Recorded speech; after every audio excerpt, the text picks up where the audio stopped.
The December wind howled across the barren plains of Wyoming Territory, carrying with it the bite of an early winter. Snow had not yet fallen, but the air held that particular sharpness that warned of its coming. Along the narrow wagon trail that wound through the foothills, wheel ruts carved deep grooves in the hardened earth, testament to the countless souls who had passed this way seeking something better. Ezra Caldwell stood in the doorway of his homestead, watching the sun sink behind the distant mountains. He was a man who drew stares in town on the rare occasions he ventured there, standing near 7 feet tall with shoulders broad as a barn door. His hands, scarred from years of labor, hung at his sides like sledgehammers. Yet, for all his imposing size, there was something gentle in his gray eyes, something broken that made folks look away quick when they caught his gaze. The cabin behind him was built solid from pine logs he'd cut and hauled himself. Inside, the furnishings were sparse but well made. A table, 2 chairs, a bed frame in the corner, everything crafted by his own hands during the 5 years he'd lived alone on this ridge. His old mare, Buttercup, nickered from the lean-to stable, the only living thing that shared his isolation. Ezra was about to turn inside when he spotted movement on the trail below. A wagon, listing badly to one side, struggled up the slope. Even from this distance, he could see it was in poor shape, one wheel wobbling dangerously, the canvas top torn and flapping in the wind. He remained still, hoping they would pass by. Travelers sometimes used this trail, though less frequently as winter approached. But the wagon lurched to a stop not 50 yards from where the path to his homestead branched off. He could make out 2 figures climbing down. They were women. That much was clear from their skirts, though both wore men's coats over their dresses. One was slight, moving with the careful steps of exhaustion. The other, taller and steadier on her feet, supported her companion as they examined the damaged wheel.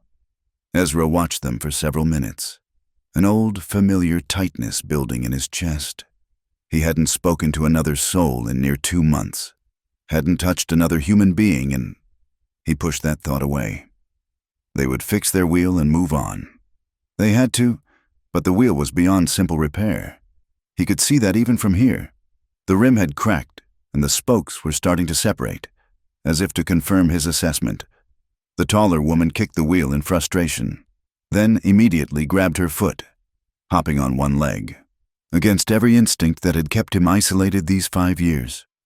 Ezra found himself walking down the path. His boots crunched on the frozen ground, and both women turned at the sound. The shorter one took a step back, her hand moving to her companion's arm. "Evening," he said, stopping a good 10 feet away. His voice came out rough from disuse. "Wheel's done for." The women exchanged glances. Up close, he could see them better. The taller one had auburn hair showing beneath her bonnet, streaked with premature gray. Her face was weathered by sun and hardship, putting her age anywhere from 30 to 40. The smaller woman was younger, perhaps mid-20s, with dark hair and hollow cheeks that spoke of recent hunger. "We can see that," the auburn-haired woman said. Her voice carried a hint of East Coast refinement worn down by frontier living. "We're looking for the Hendricks place. Harvey Hendricks. You know it?" Ezra nodded slowly. "Burned out 2 summers back. Harvey took his family back east." The woman's shoulders sagged. The younger one made a small sound of despair. "I'm Margaret Shaw," the auburn-haired woman said after a moment. "This is Rachel Morrison. We've come from Nebraska Territory. I was Harvey's cousin. He wrote that we could stay with them, help with the farm." She laughed bitterly. "Letter must have been old." Rachel spoke for the first time, her voice barely above a whisper. "We can't go back. There's nothing there for us now." Ezra understood without asking. Widows, most likely. The frontier was hard on women alone. He'd seen it before, back when he still lived among people. The wind picked up, cutting through their thin coats. Rachel shivered violently. "There's a town," Ezra said. "Willow Creek, 20 miles back the way you came. We passed through," Margaret said. "They weren't welcoming. No lodging for women traveling alone. The way she said it told him all he needed to know about their reception. He stood there, wrestling with himself. Every fiber of his being screamed to send them on their way, to maintain the walls he'd built. But looking at them, cold, exhausted, with night coming on and nowhere to go, he heard another voice. Martha's voice, gentle as summer rain. "We don't turn away folks in need. Ezra, that's not who we are. You can shelter here tonight," he heard himself say. "Fix your wagon in the morning." Both women stared at him. Margaret's eyes narrowed slightly, assessing. "We've no money for lodging. Didn't ask for any." He turned and started back up the path. "Bring what you need for the night. I'll help with the wagon come morning." He didn't look back, didn't wait to see if they would follow. But soon enough, he heard their footsteps behind him, the rustle of their skirts against the dry grass. The cabin felt suddenly small with 3 people in it. Ezra busied himself building up the fire while the women stood uncertainly near the door, carpetbags in hand. "You can set your things there," he said, gesturing to a corner. "I'll sleep in the stable. We won't put you out of your home." Margaret protested. "Wasn't a question." He pulled down a pot from a shelf. "Got beans and salt pork. Coffee, too, if you want it." "Thank you," Rachel said softly. "You're very kind." Ezra's hand stilled for a moment. Kind. He'd been called many things, but not that, not for a long time. He prepared the simple meal in silence while the women settled themselves. Margaret helped Rachel out of her coat, and Ezra noticed how the younger woman's hands trembled. When was the last time they'd eaten properly? They gathered around his small table, 3 souls brought together by chance and necessity. The fire crackled in the hearth, casting dancing shadows on the walls. Outside, the wind continued its lonely howl. "You live here alone?" Margaret asked as they ate. "Yes." "Family?" "No." She seemed to understand that further questions weren't welcome. They ate in relative silence, broken only by the scrape of spoons against bowls and the pop of burning wood. Ezra found himself stealing glances at his guests. It had been so long since he'd shared a meal with anyone. Rachel ate slowly, as if savoring each bite. Margaret maintained a watchful alertness, her eyes moving between him and the door. When they finished, Margaret insisted on cleaning up. "It's the least we can do," she said firmly. As she worked, Ezra noticed a delicate handkerchief tucked into her sleeve, embroidered with initials that weren't hers. M.S., but the style suggested a man's handkerchief. A husband's, perhaps. Rachel had moved closer to the fire, holding her hands out to the warmth. In the flickering light, she looked even younger, more fragile. There was something in her posture, the way she held herself, that reminded him painfully of... He stood abruptly. "I'll get blankets," he said, retreating to the corner where he kept his trunk. As he pulled out the extra bedding, his hand brushed against something at the bottom of the trunk. A small leather journal, its pages yellowed with age. He quickly covered it with the blankets and turned away. "Mr. Margaret let the question hang. "Caldwell," he said. "Ezra Caldwell. Mr. Caldwell, we're grateful for your hospitality. Truly, but I need to know, are we safe here?" He met her gaze directly. "You're safe," he said simply. "Lock the door behind me if it makes you feel better. I'll knock come morning." He handed her the blankets, careful not to let their hands touch. But as she reached for them, her fingers accidentally brushed his. It was the briefest contact, barely a whisper of skin against skin. But Ezra jerked back as if burned. Margaret noticed his reaction, her eyes searching his face.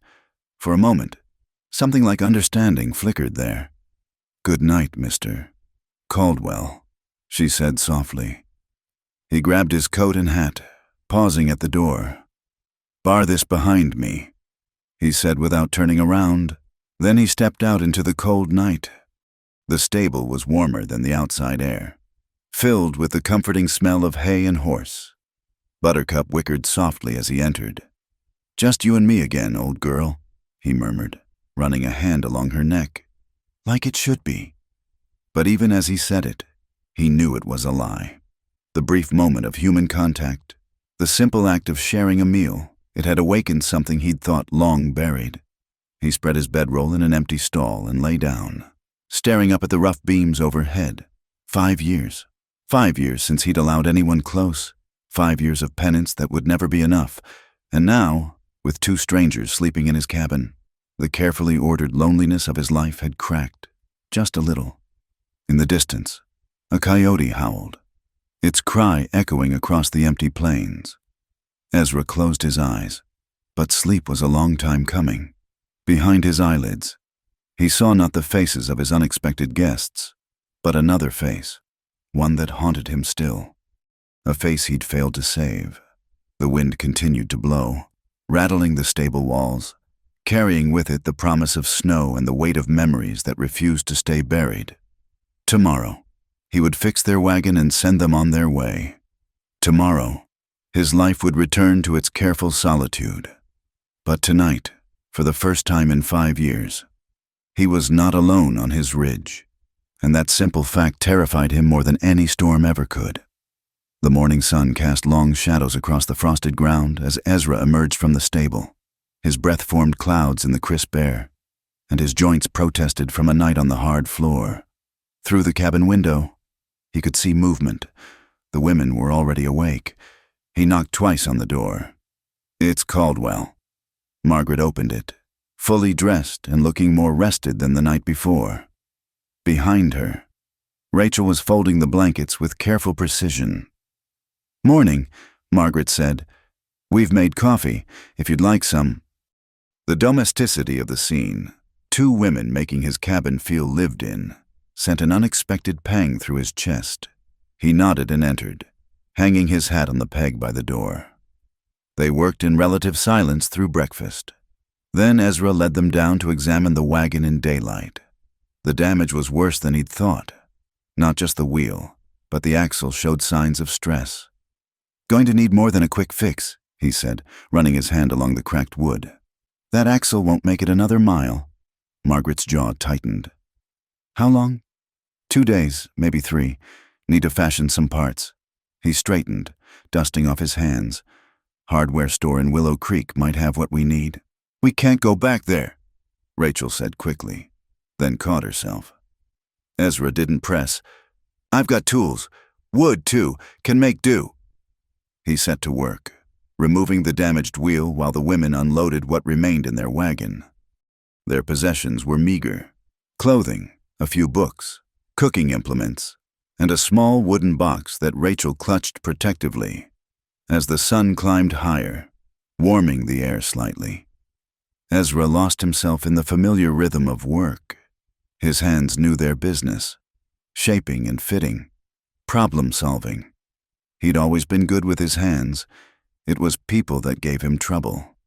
"You're quite skilled," Margaret observed, watching him plane a piece of oak for the new axle support. He shrugged, not looking up from his work. "Were you a carpenter before?" she continued. "Back wherever you came from?" "No." The word came out sharper than intended. He softened his tone. "Learned by doing." Margaret seemed to understand she touched on something private. She returned to helping Rachel organize their supplies, but Ezra could feel her occasional glances. As the morning wore on, the women found ways to make themselves useful. Margaret fed and watered Buttercup, talking softly to the old mare. Rachel discovered his vegetable garden, dormant for winter but badly in need of clearing. "Do you mind?" she asked, gesturing to the withered vines and weeds. "Suit yourself." He watched from the corner of his eye as she set to work, her movements careful but determined. There was something almost desperate in the way she attacked the dead growth, as if ordering this small patch of earth could somehow set her world right. Around midday, he took a break, his back aching from bending over the wagon. Margaret had prepared a simple meal from their supplies, cornbread and preserved peaches. "You didn't have to," he began. "We're not charity cases." "Mr. Caldwell," she said firmly. "We'll earn our keep while we're here." They ate outside, sitting on stumps he'd arranged as a makeshift work area.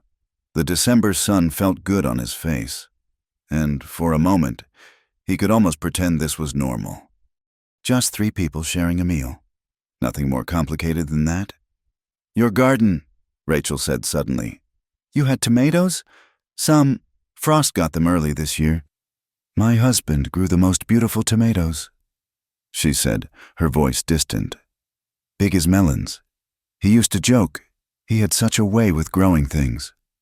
Her hand moved unconsciously to the wooden box she'd set beside her. Margaret reached over and squeezed Rachel's shoulder. The younger woman blinked rapidly and returned to her meal. Ezra recognized the look in her eyes, the sudden ambush of memory, the way grief could strike without warning. He'd seen it in his own reflection often enough. Loss is hard, he said quietly. Takes time. Rachel looked at him with surprise, as if she hadn't expected understanding from this taciturn giant. Have you lost someone too? The question hung in the air between them. Ezra set down his plate and stood. I'll get back to that, Axel. But as he worked through the afternoon, he found himself more aware of the women's presence. Their voices carried on the wind, Margaret's steady alto mixing with Rachel's softer tones. They spoke of practical things mostly, but occasionally he caught fragments of their past lives. Margaret mentioning a school where she'd taught, Rachel describing a church social, her voice wistful. The sun was beginning its descent when Ezra heard the rumble of horses approaching. He straightened, immediately alert. Riders coming up the trail, 3 of them. Margaret appeared at his shoulder. Are you expecting someone? No. He wiped his hands on his pants, watching the riders approach.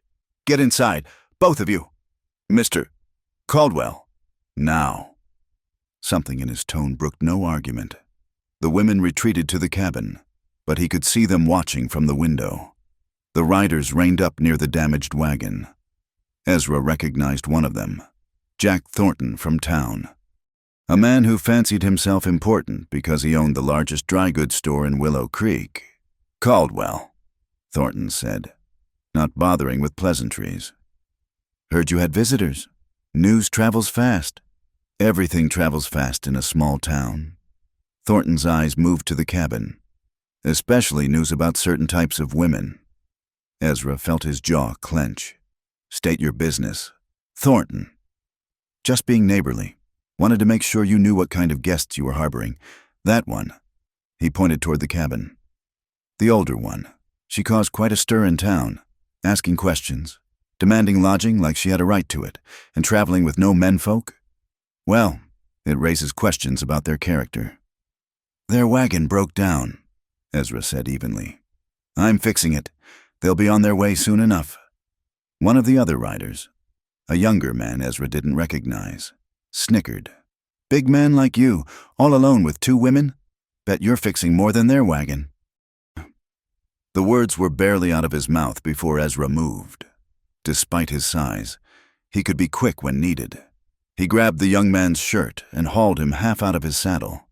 Watch your tongue, he said quietly, or I'll remove it for you. Thornton raised a hand. Now. No need for unpleasantness.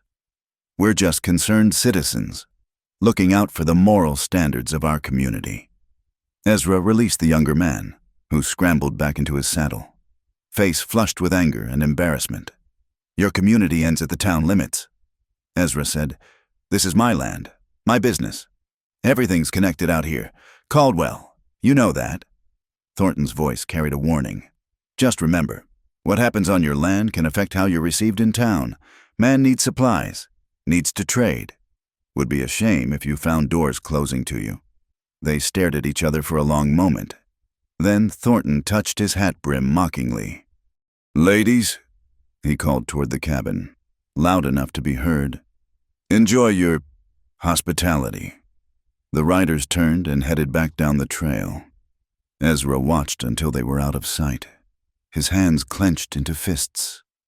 Margaret emerged from the cabin, her face set in hard lines. I'm sorry, we've brought trouble to your door. Nothing I can't handle. That's not the point. You've been kind to us. We won't repay that by ruining your standing in the community. He turned to look at her. My standing? Woman. I haven't had standing in any community for 5 years.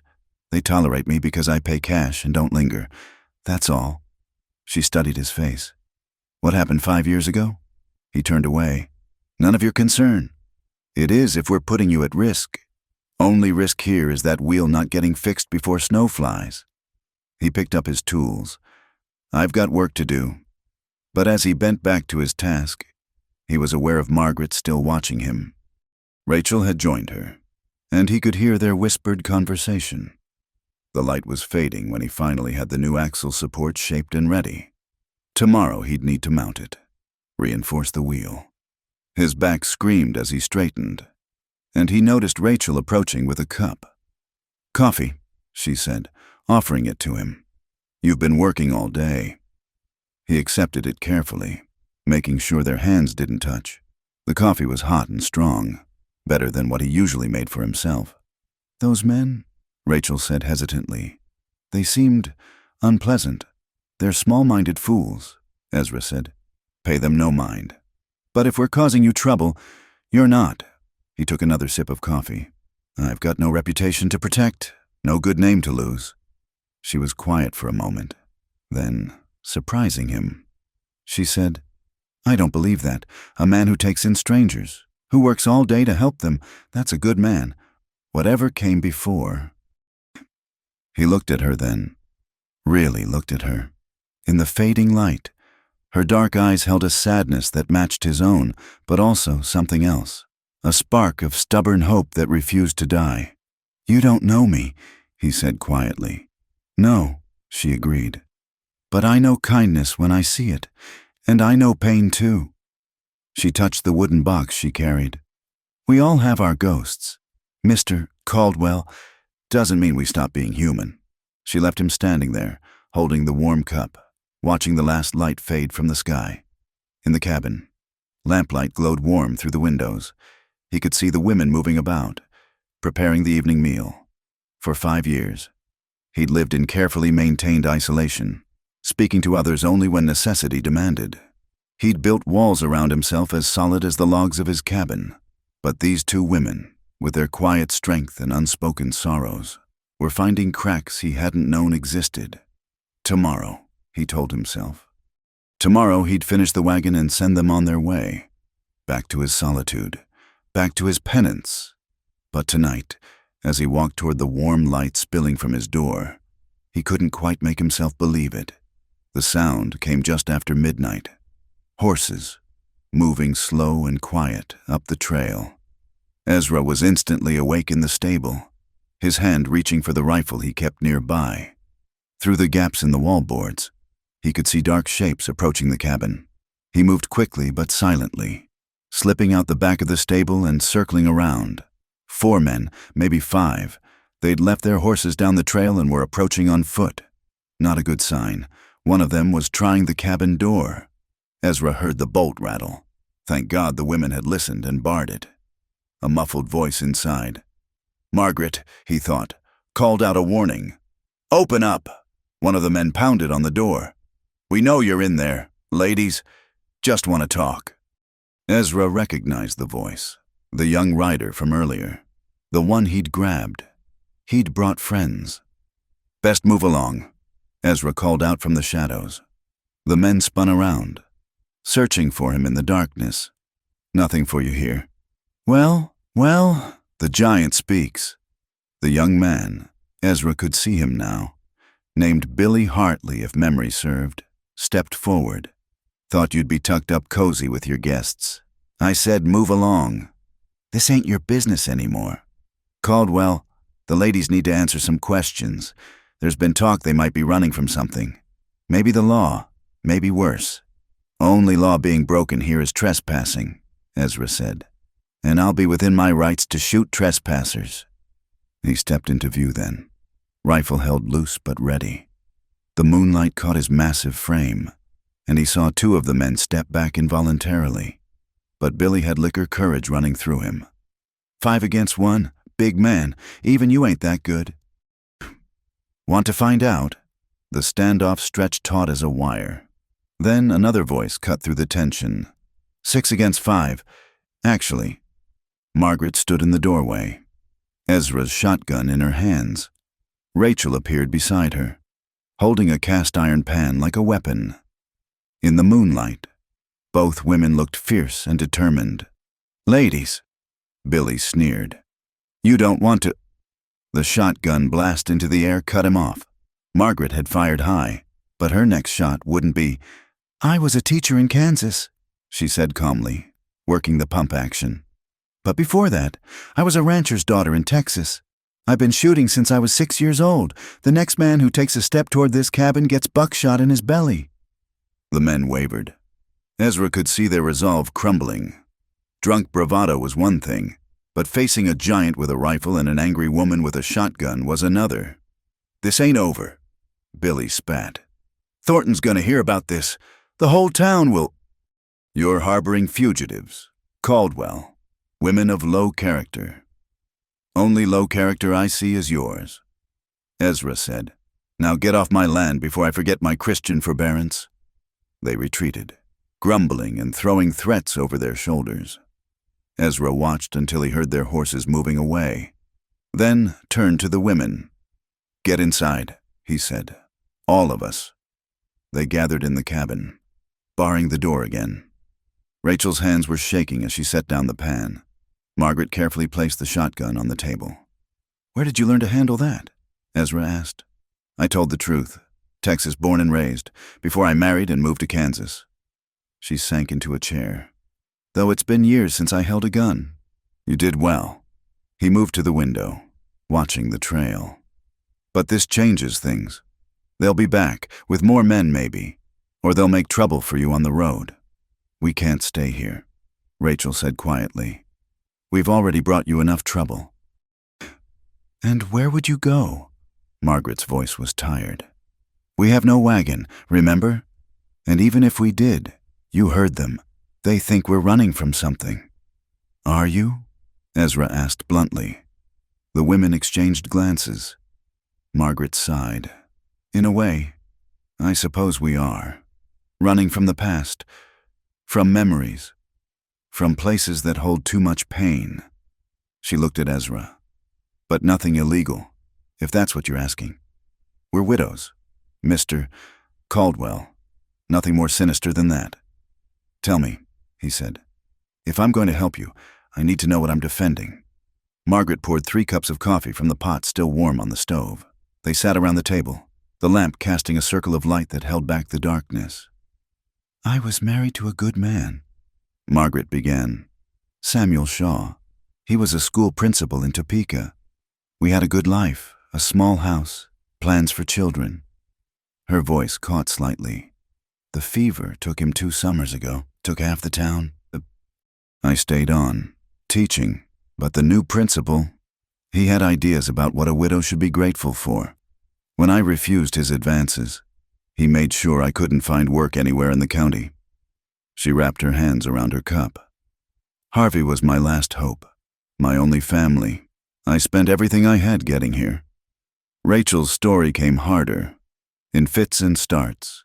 Her husband had been a shopkeeper in Omaha, killed in a robbery just 6 months past, no family, no means of support, and the landlord demanding rent payment in ways that didn't involve money.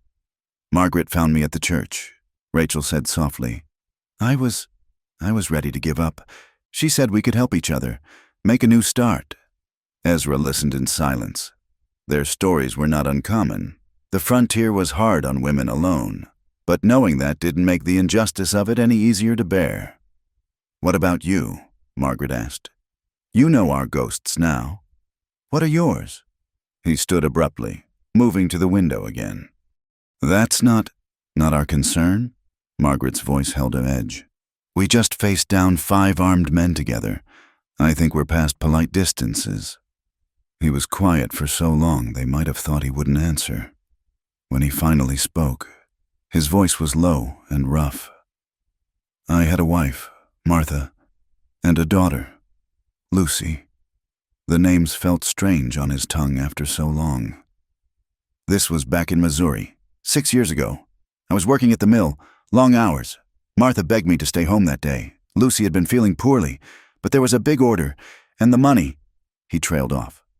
"The fever?" Margaret asked gently. "Fire." The word came out flat. "Dead.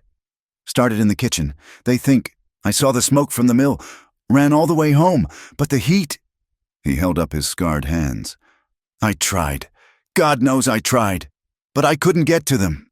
Couldn't even get close enough to—" He stopped, unable to continue. The cabin was silent except for the pop of wood in the stove. "After that, I couldn't stay. Couldn't walk those streets, see that empty lot where our house had been.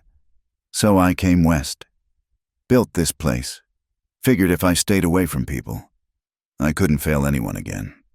Rachel stood and moved toward him, but he stepped back quickly. "Don't," he said roughly. I can't. You haven't let anyone touch you since then." Margaret said. It wasn't a question. 5 years, he confirmed. "Handshakes at the store. Business only, nothing more. It's better that way." "For who?" Rachel asked. "Them or you?" He didn't answer. The night wore on, the three of them keeping watch in shifts, but the men didn't return. As dawn broke gray and cold, Ezra knew they had a decision to make. "I'll finish the wagon today," he said. "You can leave tonight, travel in the dark, might avoid trouble that way. Or they might be waiting on the road," Margaret pointed out. "You said it yourself. They think we're running from something. They won't just let us leave." She was right. Thornton and his ilk wouldn't let this go. They'd invented a story about the women, and now they'd need to see it through to save face. "There's another option," Ezra said slowly. "You could stay, work the place with me through winter. Come spring, things will have died down. You could move on then, quieter like." "We couldn't impose," Rachel began. "Not imposing if you're working. Plenty needs doing before snow. And after last night—" He met Margaret's eyes. "I could use someone who can handle a shotgun." The women looked at each other, conducting one of those silent conversations that seemed to come naturally to them. "We'd need to go to town eventually," Margaret said. "For supplies, and they've made it clear we're not welcome. Let me worry about that. And sleeping arrangements. I'll build a lean-to off the cabin, private quarters." He was already working it out in his head. "Can get it weather-tight in a few days." "Why?" Rachel asked. "Why would you do this for us?" Ezra was quiet for a moment. "Maybe because I'm tired of failing people. Maybe because you stood with me last night when you could have cowered. Or maybe—" He looked out at the brightening sky. "Maybe because I'm tired of being alone." It was the most honest thing he'd said in 5 years. Margaret stood, smoothing her skirts. "Then we accept, partners for the winter." She held out her hand. Ezra stared at it. Such a simple gesture, but his heart hammered in his chest. Slowly, carefully, he reached out and took her hand in his. The contact was brief, businesslike, but he felt it like a shock through his whole system. "Partners," he agreed. As the sun rose higher, painting the frost-covered grass with golden light, the three unlikely allies began planning for the winter ahead. They didn't know what challenges awaited them, what price they might pay for defying the town's expectations. But for the first time in years, none of them faced those challenges alone. 2 weeks passed in an uneasy rhythm. Ezra had built the promised lean-to addition, giving the women privacy while he returned to the main cabin. They'd settled into a pattern of shared labor, the women tending the household and preparing stores for winter while Ezra reinforced the buildings and chopped endless cords of wood. But the peace was deceptive. No one came from town, but Ezra knew they were watching. He'd seen riders on the ridge, too far to identify, but close enough to observe. The pressure was building like storm clouds on the horizon. It broke on a cold Tuesday morning. Ezra was working on the barn roof when he spotted a group approaching. Not Rough Riders this time, but a proper delegation. Judge Cornelius Hayworth led them, his black coat and tall hat marking him as a man of supposed importance. Behind him rode Thornton, Sheriff Wade, and 2 other members of the town council. Margaret and Rachel emerged from the cabin as the men dismounted. Ezra climbed down from the roof, hammer still in hand. "Caldwell," the judge said, not bothering with pleasantries. "We need to discuss the situation here." "No situation I'm aware of," Ezra replied. "Come now, let's not play games." Hayworth's thin face wore an expression of distaste. You have 2 unmarried women living on your property, without proper chaperonage. It's causing concern among the decent folks in town." "Decent folks?" Margaret stepped forward. "Like the ones who sent drunk men to terrorize us in the night?" The judge's eyes narrowed. "I heard about that unfortunate incident. Young men sometimes let high spirits get the better of them. But that doesn't change the impropriety of your current arrangement." "We're working for room and board," Rachel said quietly. "There's nothing improper. The appearance of impropriety is just as damaging." Sheriff Wade interrupted. He was a heavy man who wheezed when he spoke. "Got to think of the community standards." "Since when is it illegal for folks to work together?" Ezra asked. "It's not about legality," Thornton interjected. "It's about morality. These women arrived under suspicious circumstances. No menfolk, no references. For all we know, they could be—" He paused dramatically. "Fallen women." The silence that followed was electric. Rachel's face went white, while Margaret's flushed red with anger. "How dare you?" Margaret said, her voice low and dangerous. "I dare because someone must maintain standards." Thornton replied smugly. "And if Caldwell here won't do the decent thing and send you on your way, then perhaps we need to investigate further. Check if there are warrants, debts, abandoned husbands somewhere." "Enough." Ezra's voice cut through like a blade. "You've said your piece. Now get off my land." Judge Hayworth held up a hand. "Let's not be hasty. We've come with a proposition. A solution that satisfies everyone." He produced a folded paper from his coat. "This is a notice of civil complaint, moral turpitude, maintaining a disorderly house. It hasn't been filed yet." "You can't," Margaret began. "I can and I will. Unless—" The judge let the word hang. "Unless you ladies agree to leave. Today. We'll even provide escort to the territorial border. Ensure your safe passage." "To where?" Rachel asked. "We have nowhere. That's not our concern." Sheriff Wade said, "Plenty of towns between here and California." Ezra felt something cold and hard settle in his chest. "And if they refuse, then I file the complaint. There'll be a hearing, very public, all sorts of sordid speculation." Hayworth smiled thinly. "Even if you win, which is doubtful, the damage to everyone's reputation would be substantial." "My reputation's already worthless," Ezra said. "Perhaps, but theirs isn't. Not yet." The judge turned to the women. "Think carefully, ladies. A formal complaint of moral turpitude follows you everywhere. No decent town would have you. No honest work would be available. Is your pride worth that price?" Ezra saw Rachel sway slightly, Margaret steadying her with a hand on her arm. The younger woman's face had gone gray with fear. "We need time to discuss this," Margaret said.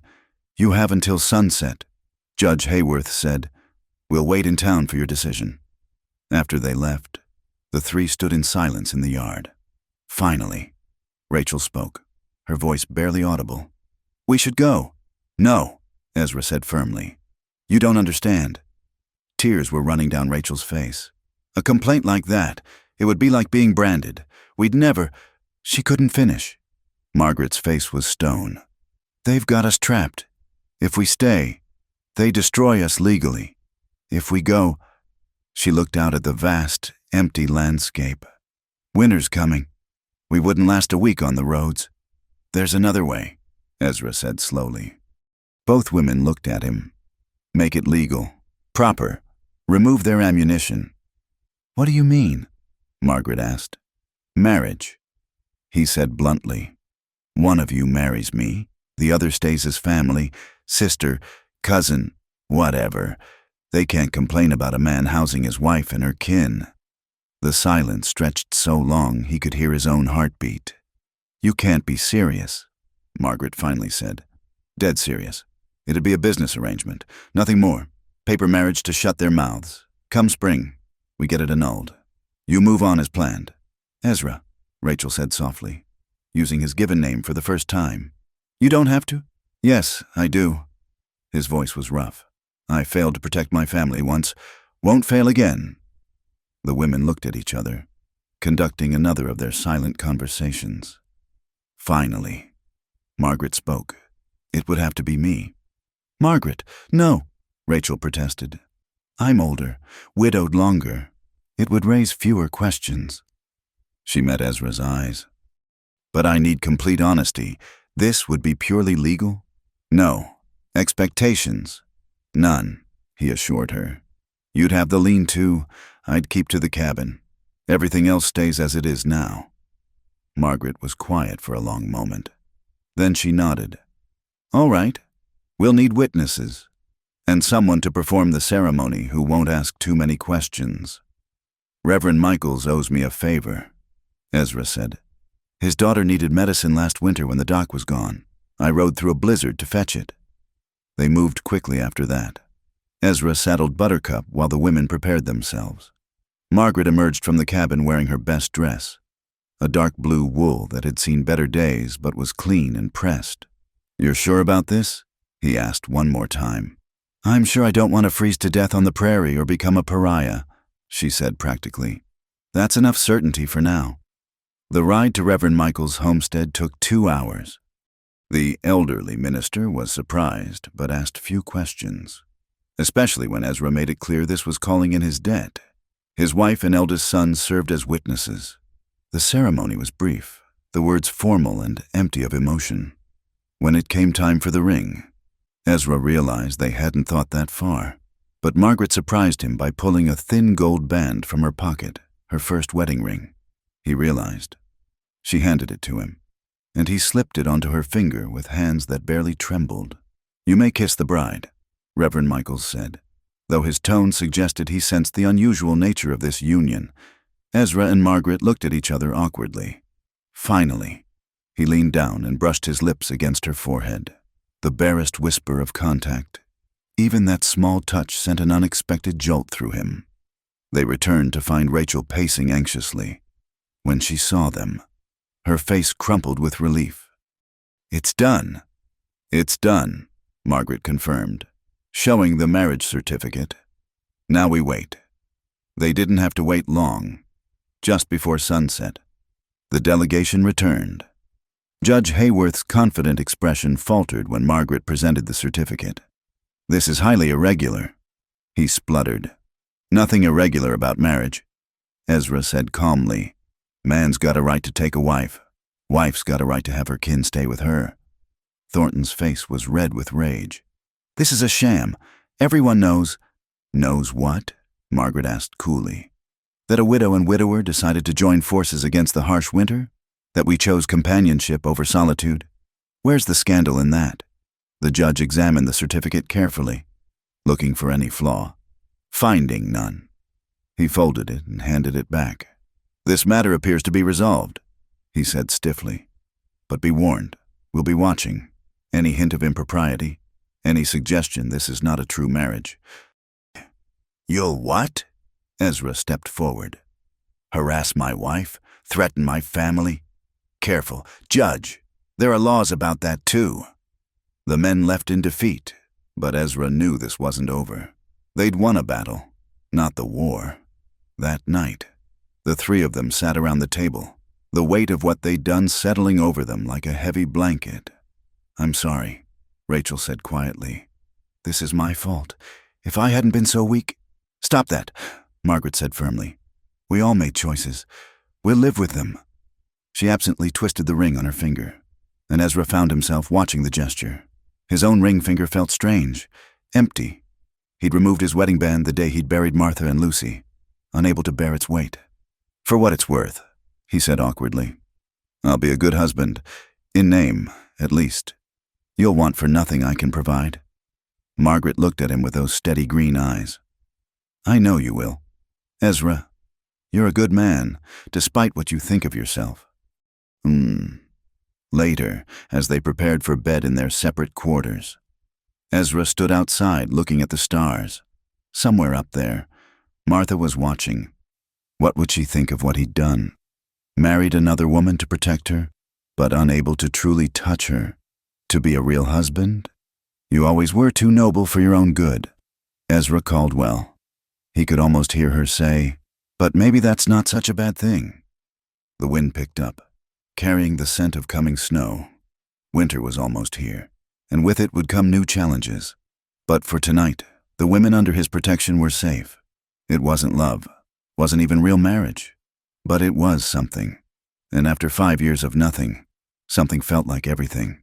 The first heavy snow came a week before Christmas, blanketing the homestead in pristine white. What had been an uneasy arrangement was now forced into close quarters by necessity. The temperature plummeted, and even with the constant fire, the cabin barely held warmth. It was during the third day of the storm that the confrontation with the town came to a head. Ezra had gone to check on Buttercup when he heard voices carrying through the snow-muffled air. A crowd was gathering at the edge of his property, near 20 people, men and women both. Margaret appeared at his shoulder, wrapped in a heavy shawl. "What is it?" "Town meeting, looks like coming to us." Led by Judge Hayworth and Thornton, the group approached the cabin, but this time there were others. Mrs. Abigail Patterson, the minister's wife, Clara Jennings, who ran the boarding house, and several other prominent townswomen. "Mrs. Caldwell," Judge Hayworth said, emphasizing the title with clear skepticism. "We've come to extend an invitation. The town council is holding a special meeting tomorrow regarding recent developments. Your presence is requested." "Required." "More like," Thornton added. "Am I accused of something?" Margaret asked calmly. "It's a hearing on community standards." Mrs. Patterson interjected. Her pinched face showed clear disapproval. "Questions have been raised about the legitimacy of certain arrangements. The women of the town deserve answers."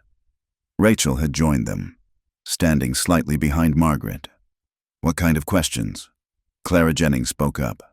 "Whether this marriage is genuine or merely a scheme to circumvent proper moral behavior.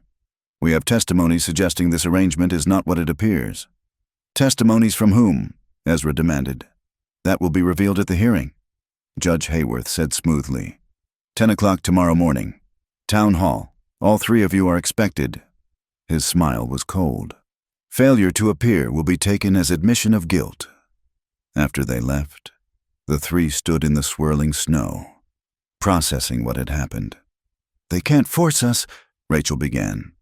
"They can, and they will," Margaret said grimly.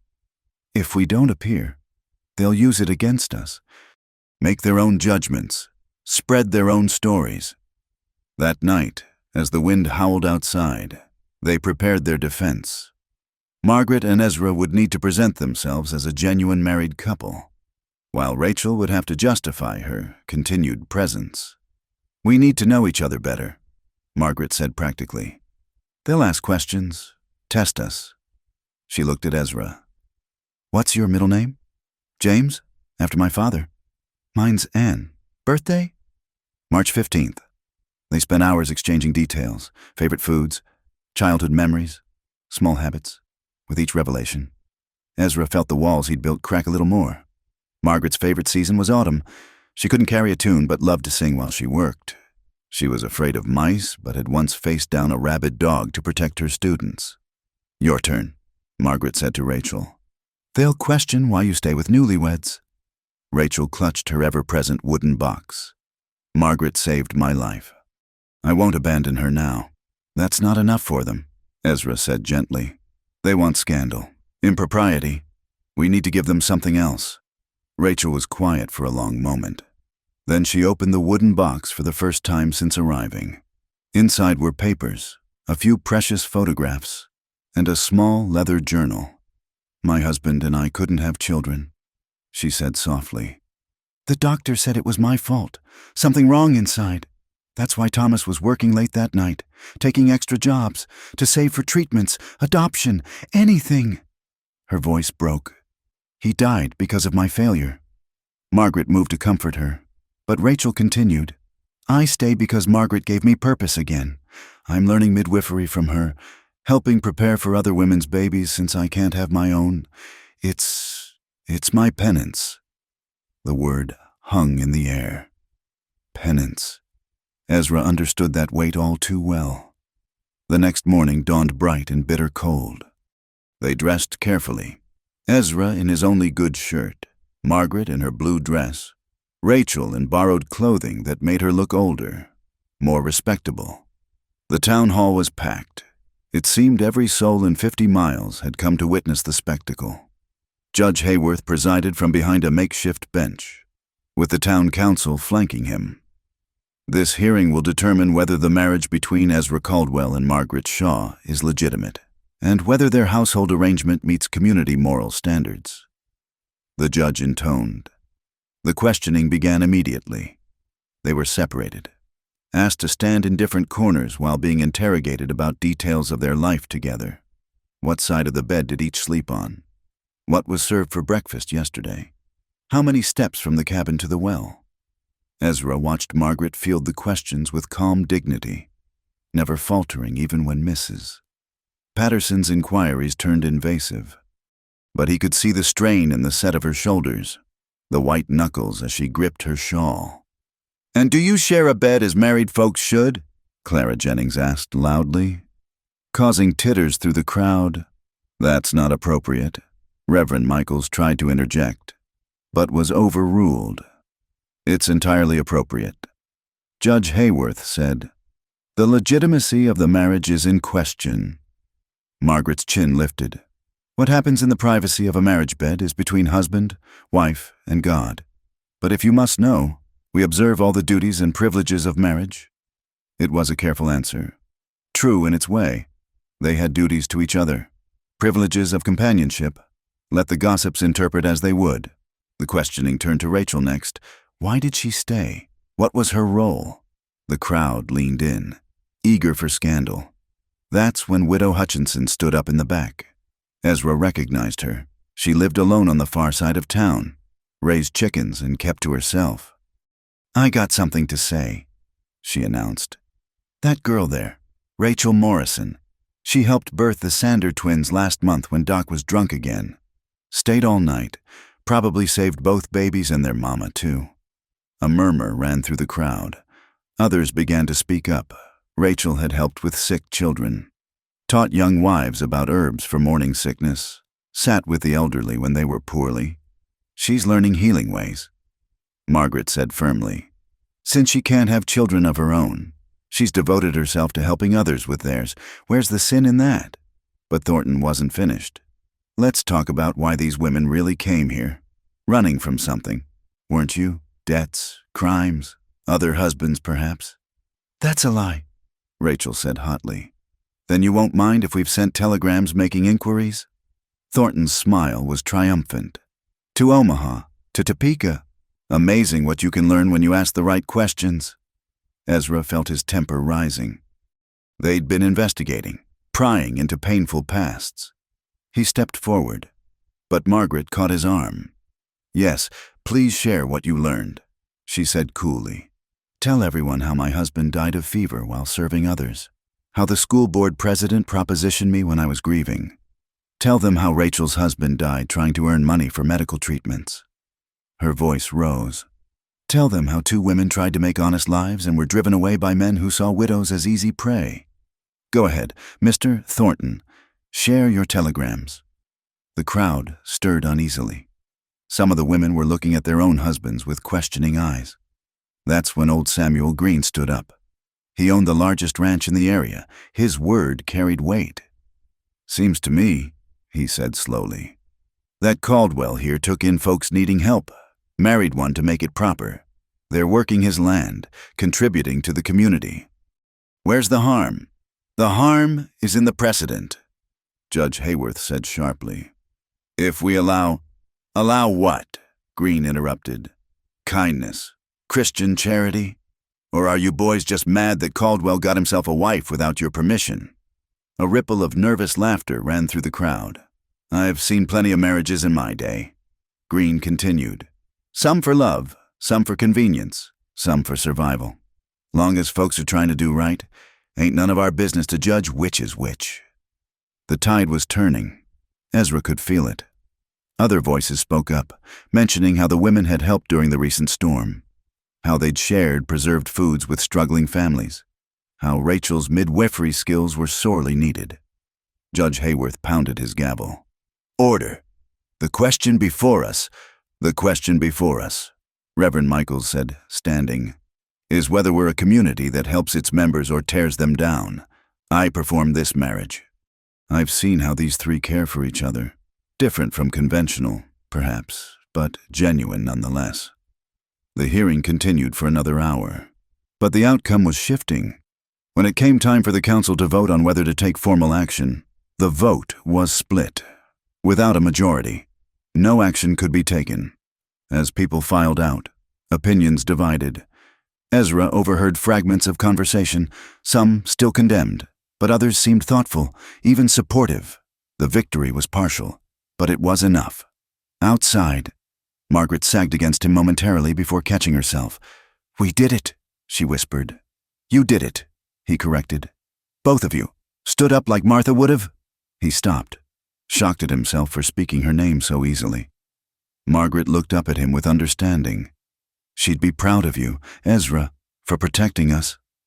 That night, as snow began falling again, the three of them shared a quiet supper. The strain of the day showed on all their faces, but there was something else too, a sense of solidarity forged in public fire. "Thank you," Rachel said quietly. "Both of you, for standing up for me. We stand together or not at all," Margaret replied firmly. Later, as Ezra banked the fire, Margaret approached him. "What you said today about Martha, shouldn't have spoken of her. Why not? She was your wife, the mother of your child. Hiding her away doesn't honor her memory." He was quiet for a long moment. "It hurts," he admitted, "like a fresh wound every time." "I know," Margaret said softly. She unconsciously twisted both rings on her finger, her old one and the one that bound her to him. "But maybe it's supposed to hurt. Maybe that's how we know it mattered."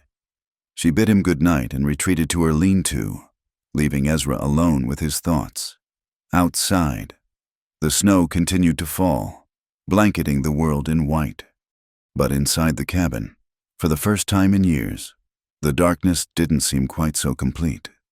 The decision came to Ezra in the depths of a January night, when the cold was so fierce it made the cabin walls crack. He'd been lying awake, listening to those sounds and thinking about the hearing, about Margaret's fierce defense, about Rachel's quiet courage, about walls and distances and the price of isolation. "Come morning," he announced his intention. "I need to go back to Missouri." Margaret looked up from her mending. Startled, Rachel paused in kneading bread dough. "The roads are treacherous this time of year," Margaret said carefully. "Spring's too late. There are things, matters that need settling." He couldn't meet their eyes. "I'll be gone maybe 2 weeks, 3 at most." "We'll manage," Margaret assured him, though concern colored her voice. "But Ezra, I need to do this." The words came out harsher than intended. He softened his tone. "There's plenty of wood split. Meat smoked and stored. You know how to handle the rifle if needed." He left at dawn 2 days later, saddlebags packed with minimal supplies. The women stood in the doorway watching him go, Margaret straight-backed and solemn, Rachel with tears threatening. "Be careful," Margaret called after him. He touched his hat brim in acknowledgement and didn't look back. The journey to Missouri took 8 days of hard riding. The landscape changed from Wyoming's harsh beauty to the gentler hills of his birthplace, each mile backward a step forward in time. By the time he reached Cedar Falls, his hometown, Ezra felt like a ghost haunting his own past. The empty lot where his house had stood was overgrown now, winter-dead grass poking through patchy snow. Someone had cleared away the remnants of the foundation. Standing there, he could still smell phantom smoke, hear echoes of screams he'd been too late to answer. "Ezra? Ezra Caldwell?"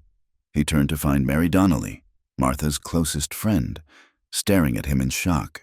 She'd aged in 5 years, gray threading through her brown hair. "Mary, when you left, we thought you were gone for good." She glanced at the empty lot. "I'm so sorry. We all are. Martha was—" "I know what she was." He cut her off, then forced himself to be gentler. "I've come to settle some matters. Legal things." Mary's expression grew curious. "Are you coming back?" "No, my life's elsewhere now." He paused. The mill. Is Thompson still running it?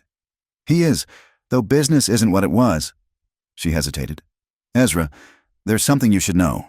After you left, we found some things in the rubble. Martha's Bible, somehow barely touched by the fire, and a metal box with papers. We've been keeping them, hoping— His throat tightened. You have them? At my house. I'll fetch them for you. While he waited, Ezra walked the familiar streets. Everything was smaller than memory suggested. He passed the church where he'd married Martha, the school where Lucy would have started lessons. Each landmark was a fresh wound. Mary returned with a small bundle. The Bible was indeed Martha's, edges charred but readable.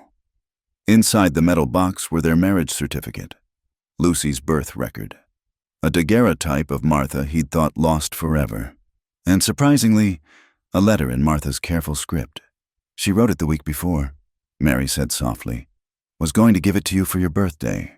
We didn't read it, of course. Ezra's hands trembled as he took the letter. Thank you.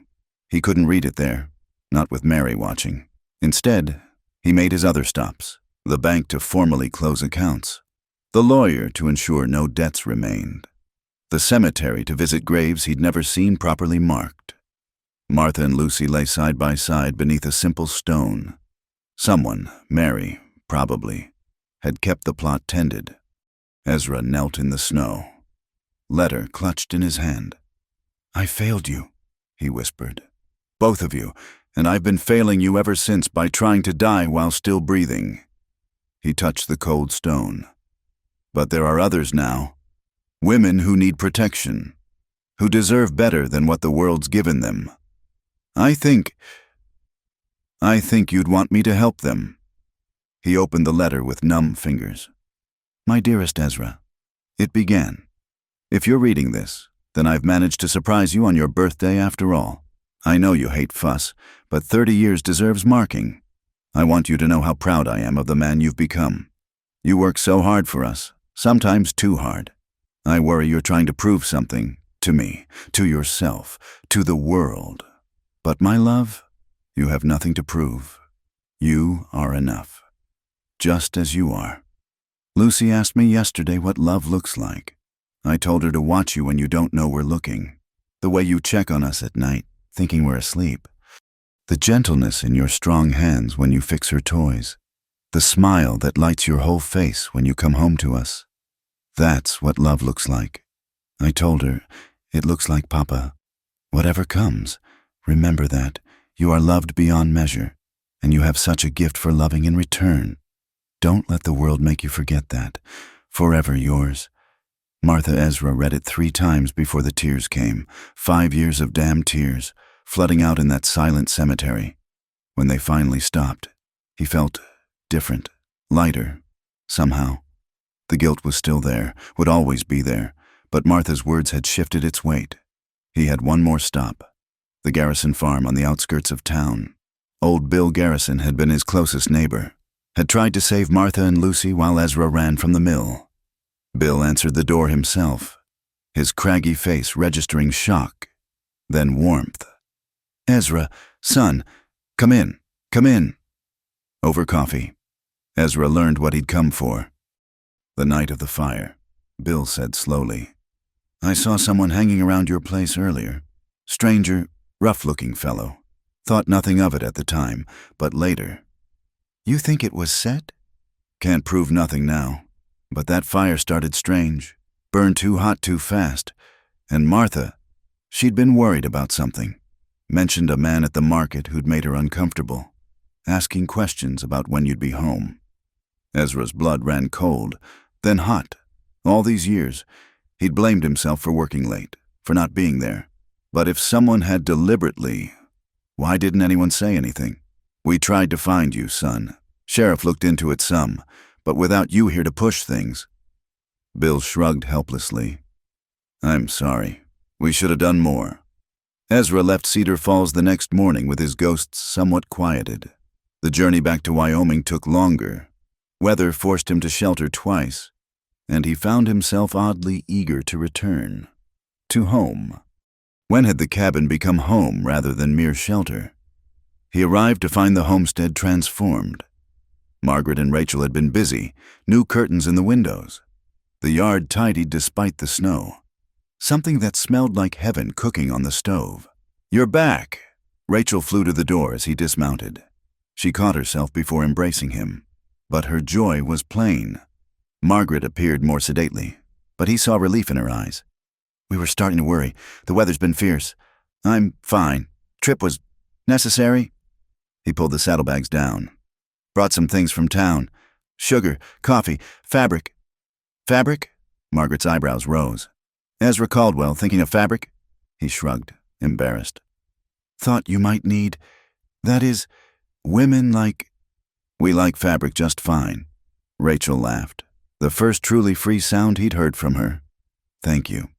Over supper, he told them briefly about his trip. Not about the letter or Bill Garrison's suspicions, but about closing accounts, visiting graves, saying proper goodbyes. "That must have been difficult," Margaret said softly. "It was, but also—" He searched for words. "Clarifying." Later, as Rachel cleaned up, Margaret joined him by the fire. "You seem different." "Do I?" "Less burdened, maybe, or burdened differently." She studied him with those perceptive eyes. "Did you find what you were looking for?" He considered the question. "Found out I'd been looking at some things wrong, been carrying weight that maybe wasn't all mine to carry. Guilt's like that," she said. "It expands to fill whatever space you give it." They sat in companionable silence, watching the flames.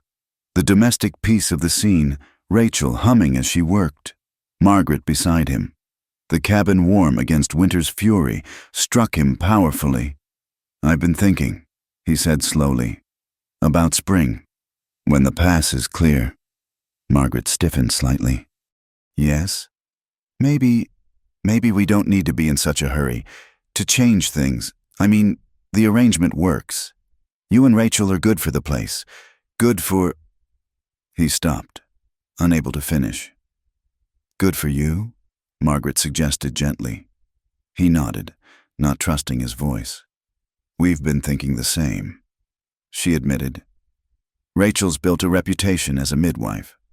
I've been teaching some of the town children when weather permits. We have a life here, unconventional, perhaps, but real," he finished. She smiled then, a full smile that transformed her face. "Yes, real." Rachel joined them, settling on the rug near the fire with her mending. The three of them sat quietly, each occupied with their own tasks, but bound by invisible threads of companionship. Outside, wind howled across the Wyoming plains, but inside, the cabin held warmth and light and something that might, cautiously, be called contentment. Ezra thought about Martha's letter, about love looking like checking on those you cared about, fixing what was broken, coming home to waiting faces. Perhaps he wasn't betraying the past by embracing the present. Perhaps this, too, was what love looked like, different than before, shaped by loss and caution, but growing despite the barren ground. "Ezra," Rachel's voice broke into his thoughts.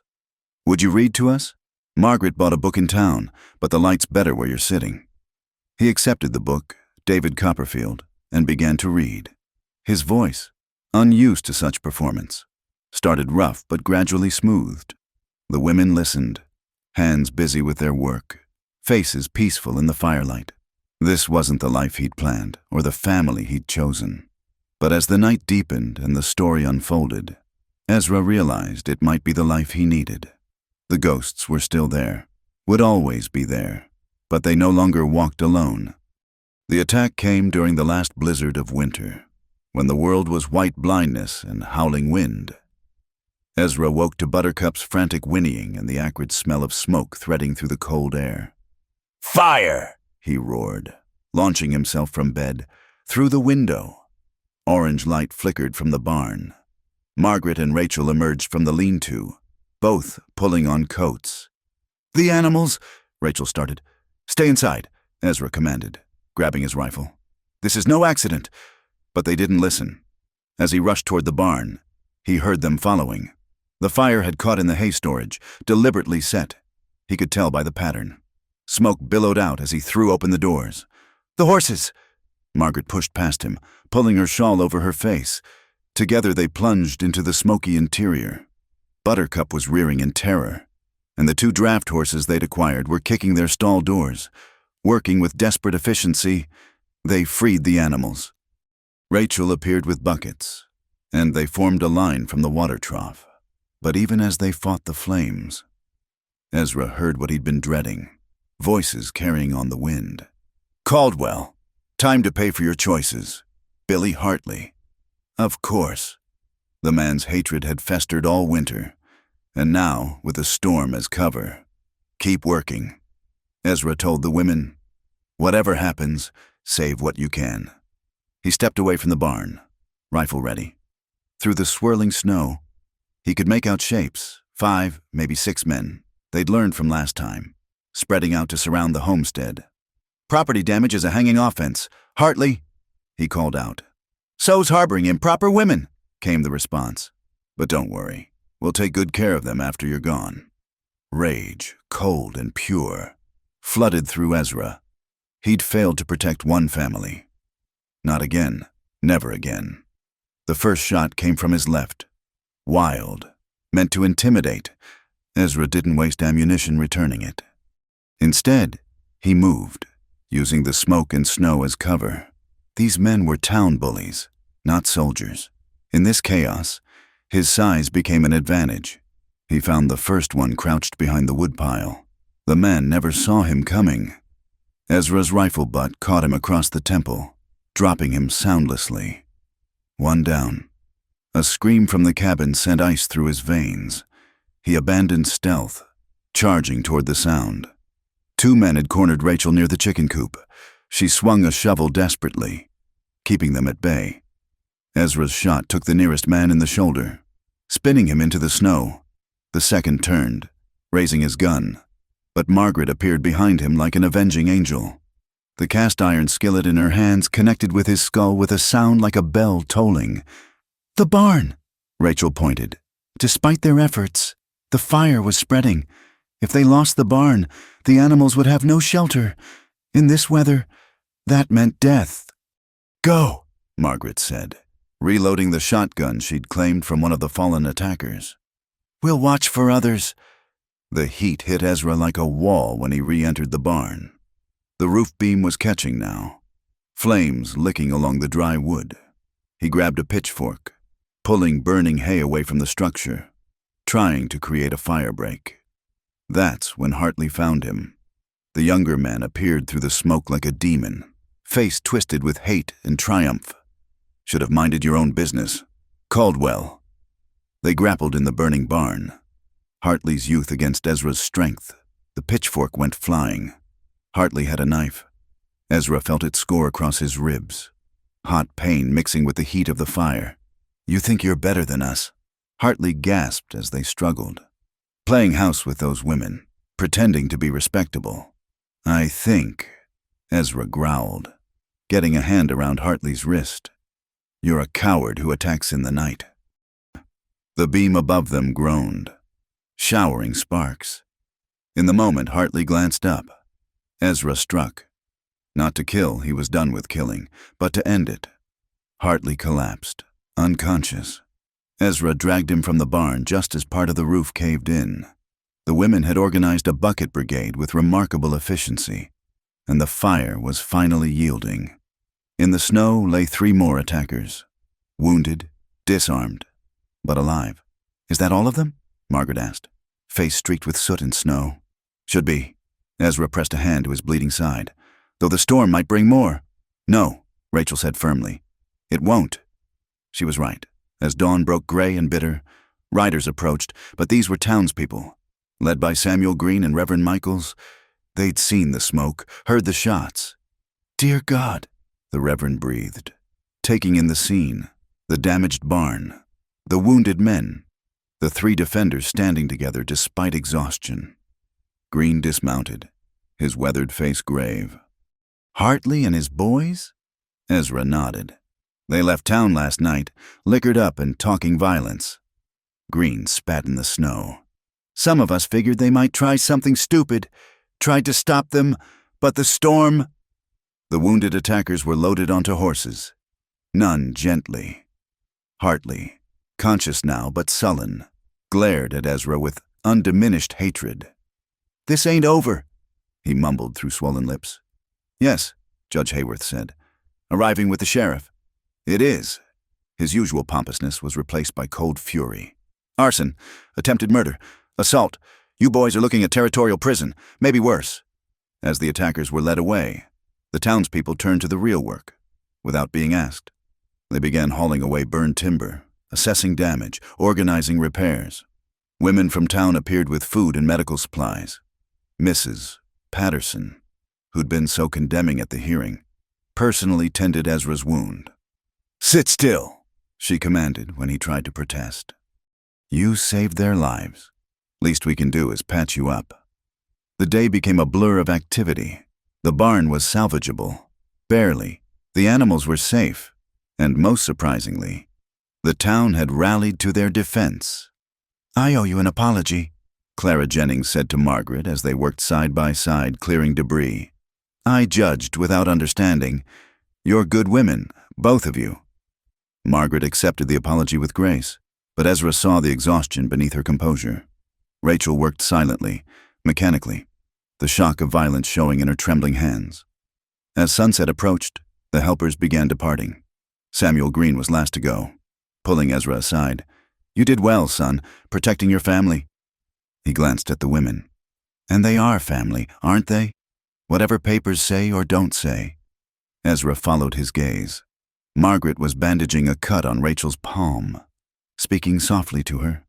The younger woman leaned into the comfort. "Sisters in all but blood." "Yes," he said simply. "They are." Green nodded. "Thought so. You need anything, supplies, hands for rebuilding, you send word."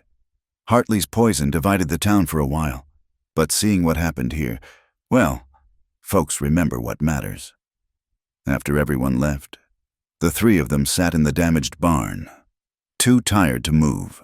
The animals were settled in the intact portion, and temporary repairs would hold against the weather. "We could have died," Rachel said quietly.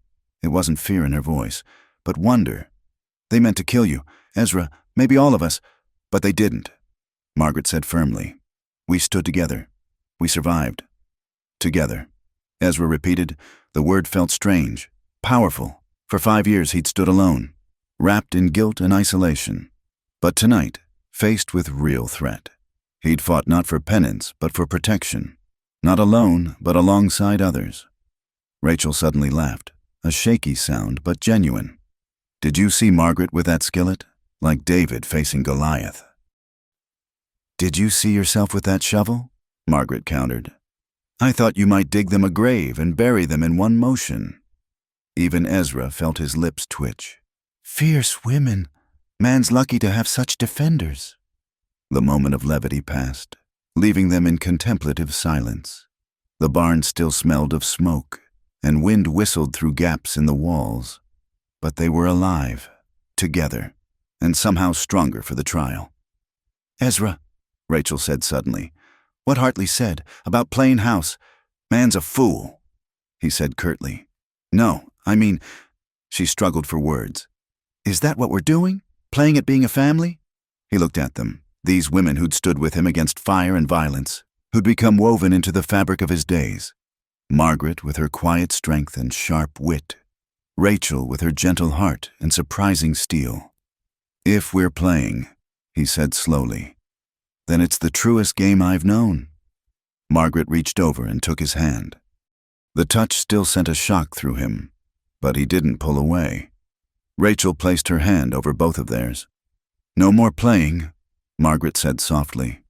"Whatever we are, whatever we're becoming, it's real. We've earned that much." They sat there as darkness fell, hands linked, surrounded by the evidence of violence overcome. The barn could be rebuilt. The community's judgment had shifted, and somewhere in the smoke and struggle, 3 broken people had forged themselves into something new. Not conventional family, perhaps, but family nonetheless. Tested by fire, sealed by loyalty, and growing stronger with each shared trial. Tomorrow would bring challenges, repairs, legal proceedings against the attackers, the ongoing work of survival. But tonight, in their damaged barn with the wind howling outside, they had each other. And that, Ezra thought as he felt the warmth of their joined hands, was more than enough. It was everything. Spring arrived like a blessing after the harsh winter, painting the Wyoming plains with wildflowers and hope. The barn stood rebuilt, stronger than before, a testament to community and resilience. As Ezra worked the newly turned soil of the expanded garden, he marveled at how different this spring felt from the last 5. "Ezra," Rachel called from the cabin. "Mrs. Henderson's time has come." He straightened, watching as Rachel gathered her midwifery supplies with practiced efficiency. Over the winter months, she'd delivered 3 babies successfully, earning respect and gratitude from families who'd once whispered scandal. "I'll ready the wagon," he offered. "No need." Margaret appeared, already wearing her traveling cloak. "I'll drive her. You finish the planting." He watched them go, his wife and their friend, partners in this new life they'd built. The word wife still felt strange sometimes, but less so each day. What had begun as legal fiction had evolved into something deeper, though neither had put words to it yet. The trial of Billy Hartley and his associates had been swift. Territorial prison for all of them. 10 years hard labor. The town's attitude had shifted dramatically after that night of violence. Where once there'd been suspicion, now there was acceptance, even admiration. As Ezra returned to planting, he heard horses approaching. Samuel Green appeared, along with Judge Hayworth, a much humbled version of the man who'd once threatened them. "Caldwell," Green called cheerfully. "Beautiful day for planting." "It is." Ezra wiped his hands on his pants. "What brings you out?" The judge cleared his throat. "I've come to... that is, I owe you an apology. All of you. My judgment was hasty, colored by prejudice rather than fact." Ezra studied the man. "Appreciate that. More than words." Green added, "The town council met. We want to offer Mrs. Caldwell a formal position, school teacher for the younger children. The pay's modest but steady. And Miss Morrison," the judge continued, "would receive a stipend as official midwife. Doc's getting on in years, and he's spoken highly of her skills." Ezra felt something ease in his chest. Full acceptance, honest work, a place in the community, everything they'd fought for. "I'll tell them," he said, "though the decision's theirs to make." After the men left, Ezra returned to his planting, but his mind wandered. So much had changed since 2 desperate women had appeared at his door. The isolation he'd wrapped himself in like armor had melted away, replaced by connection, purpose, belonging. The sun was high when Margaret and Rachel returned, both glowing with the satisfaction of successful work. 8 pounds, healthy as a horse, Rachel announced proudly. Mother and baby doing fine. Ezra shared the town council's offer. Both women listened in stunned silence. "They want me to teach?" Margaret's voice was thick with emotion. "Officially? And pay me for midwifing?" Rachel clutched Margaret's arm. I never thought—" "You've earned it," Ezra said firmly. "Both of you."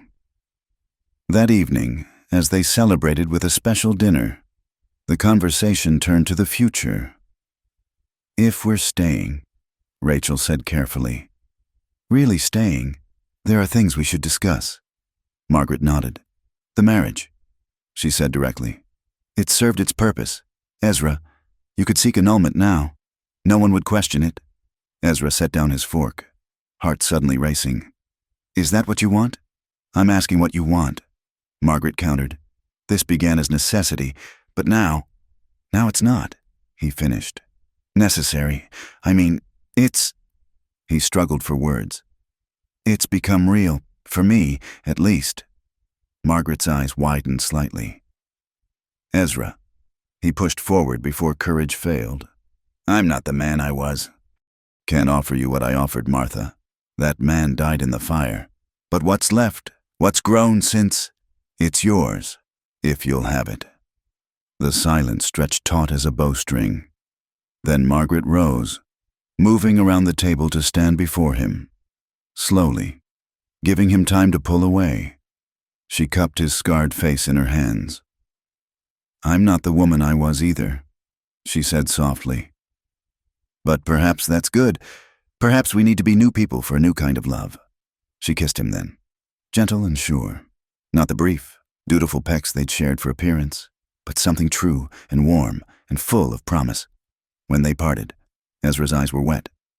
"Well," Rachel said, voice suspiciously thick, "I suppose I should find my own lodgings in town." "Don't you dare," Margaret said fiercely, not looking away from Ezra. "You're family. That doesn't change." "Family," Ezra agreed, reaching out to squeeze Rachel's hand. "Always." The next weeks brought a flurry of changes. Margaret began teaching, transforming the old storage building into a bright schoolroom. Rachel's midwifery practice grew, and she began training other women in basic medical care. The homestead prospered with 3 sets of hands and hearts working toward shared purpose. One evening, as summer approached, Ezra found himself standing where his old life had ended, beside the small memorial he'd built for Martha and Lucy near the garden. Margaret appeared beside him, slipping her hand into his. "Tell me about them," she said gently. So he did. Stories poured out. Martha's laugh, Lucy's first steps, Sunday dinners and bedtime songs. Margaret listened, sometimes laughing, sometimes crying with him. "They sound wonderful," she said when he finished. "I wish I could have known them." "They'd have loved you," Ezra said with certainty. "Martha always said I needed someone to challenge me, keep me from brooding. And Lucy," he smiled through tears, "Lucy would have adored Aunt Rachel." "We'll honor them," Margaret promised, "by living fully, loving freely, building something beautiful here." As if summoned, Rachel joined them, carrying wildflowers for the memorial. They stood together in the fading light, 3 souls who'd found each other across loss and loneliness. "I've been thinking," Rachel said quietly, "about what you said. Ezra, how we're family. That is, would you consider—" She took a breath. "Could I take the Caldwell name, officially, as an adopted sister?" Ezra felt his throat close. "You'd want that?" "I want to belong," Rachel said simply. "Truly belong. Somewhere. To someone. To you both." "Yes," Margaret said immediately. "Yes, of course. Ezra?" He pulled both women into an embrace, no longer fearing the contact but craving it. "Rachel Caldwell," he said roughly, "has a good sound." They filed the papers the next week. The town barely blinked after everything. This seemed natural, right? The Caldwell homestead, once a place of isolation and sorrow, had become a beacon of hope and second chances. The following Sunday, Reverend Michaels held a special service. Not a wedding, that had already been done, but a blessing of family. The whole town attended, filling the little church to overflowing. "We gather to celebrate resurrection," the Reverend began, "not from death, but from despair. 3 people who found each other in darkness and chose to build light." Ezra stood between his wife and sister, wearing his good shirt, heart full to bursting. Margaret had woven flowers into her hair, while Rachel wore a new dress they'd sewn together. The wooden box of memories transformed into a hope chest. After the service, the town threw an impromptu celebration. Music spilled from the church, and dancing broke out in the street. Ezra, who hadn't danced since Martha, found himself spinning Margaret in a clumsy waltz while Rachel played fiddle with the Henderson boys. "Look at us," Margaret laughed, breathless and radiant. "Who would have thought?" "Not me," Ezra admitted, "but I'm grateful. Every day. Grateful." As night fell and the celebration wound down, the 3 Caldwells rode home together. The cabin windows glowed with lamplight, welcoming them back. Inside, everything spoke of shared life. Rachel's medical texts beside Margaret's teaching papers. Ezra's coat hung next to their shawls. 3 chairs around the table where once there'd been one. They settled by the fire, as had become their custom. Rachel picked up their current book while Margaret worked on a quilt. Ezra simply sat, absorbing the peace of the moment. "Read the next chapter," Margaret requested. As Rachel's voice filled the room, Ezra thought about journeys and destinations. He'd run west seeking death or oblivion, found instead isolation that nearly killed his soul. But 2 women seeking shelter had broken through his walls, giving him purpose, family, love. The fire crackled. Outside, coyotes sang to the stars. Inside, 3 people who'd saved each other continued writing their unlikely story, a tale of loss redeemed. Loneliness conquered, and love found in the most unexpected places. Spring had come to the Wyoming territory, and with it, new life in all its forms. The giant cowboy who hadn't touched anyone in years now lived surrounded by warmth and connection. The widows who'd arrived with nothing had found home, purpose, belonging. Together, they'd faced down prejudice, violence, and their own fears. Together, they'd build a future none could have imagined alone. And together, as the night deepened and the story continued, they knew the best chapters were yet to be written. The lamp burned steady. Love had found a way. Thank you so much for listening to this story from the Wild West. We hope the journey of Ezra, Margaret, and Rachel touched your heart as much as it touched ours. Where are you listening to this story from? Please share in the comments below. We'd love to connect with listeners from around the world. Don't forget to subscribe to our channel From Wild West and share your thoughts about this tale of love, loss, and redemption in the Wyoming territory. Your comments and stories mean everything to us.